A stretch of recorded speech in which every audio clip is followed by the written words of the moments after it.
હાલ ચોમાસાની શરૂઆત થતાં જ ગ્રામ્ય વિસ્તારોમાં કાદવ કિચડને કારણે જન્ય મચ્છરોનો ઉપદ્રવ જોવા મળતો હોય છે, જેના કારણે ડેન્ગ્યુ અને મેલેરિયા જેવા રોગ ફાટી નીકળતા હોય છે. ત્યારે માલપુરના ગોહિલ મુવાડા ગામે ડેન્ગ્યુનો કહેર જોવા મળ્યો હતો. ચોમાસાની શરૂઆત બાદ વરસાદી પાણીના કારણે ઠેર ઠેર ગંદકીના થર જોવા મળે છે. માલપુર તાલુકાના ગોહિલના મુવાડા ગામે ડેન્ગ્યુ રોગે માથું ઉંચક્યું છે. છેલ્લા 10 દિવસથી ઘરે ઘરે ડેન્ગ્યુના દર્દી જોવા મળી રહ્યા છે. હાલ કેટલાક સારવાર હેઠળ છે તો કેટલાક સારવાર લઈ ગામમાં પરત આવેલા છે.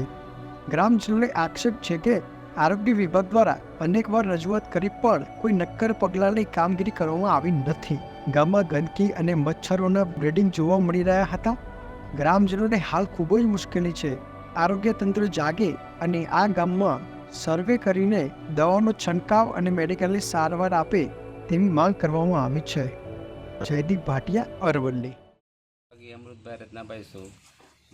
આ ગામની અંદર લગભગ 40થી 50 કેસ એવા છે કે બીમારી બહુ દાખલ થયેલ છે. મેલેરિયા ખાતાવાળા આ કોઈ પણ આવ્યા નથી અને આવ્યા હતા એક કોટી મારીને ગોળીઓ આપીને જતા રહેલા છે. દવાનો છંટકાવ પણ કરેલો નથી. મચ્છર આ ગામમાં બહુ વધારે છે. તમારે કેટલા કેસ? મારે 2 કેસ